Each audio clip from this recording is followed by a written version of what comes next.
তো গাইস, আমি আমার মাকে সন্ধ্যাবেলা বললাম, মা পিঠে খাবো। আমার মা সঙ্গে সঙ্গে করে দিল। তো কি করে করছে তোমাদের কাছে আমি শেয়ার করছি। প্রথমে আটাটাকে মেখে নিল, তারপরে নারকেল শাঁস দিয়ে, তো নারকেল শাঁসটা ভেজে নিয়েছিল যাতে একটু মানে ভালো হয়। তো এরকম একটা বাটির শেপ নিয়ে নিচ্ছে, নারকোলের পুরটা দিয়ে দিল। আর এই কোণগুলো দেখতে পাচ্ছ, একটু ভালো করেই মুড়তে হবে, মানে যাতে ফেটে না যায়। ফেটে গেলে কিন্তু মানে দেখতেও খারাপ লাগবে, আর খেতেও মানে কি দেখতে কীরকম লাগবে, ফেটে যায়। তো ফেটে গেলে একদমই ভালো লাগবে না। তো এক একটা করে কমপ্লিট হয়ে গেছে।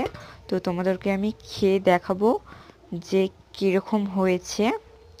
তো চলো টেস্ট করি।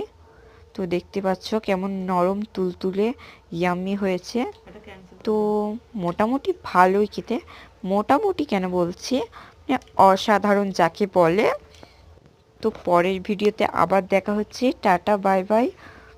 আর লাইক কমেন্ট শেয়ার করে দিও। টাটা।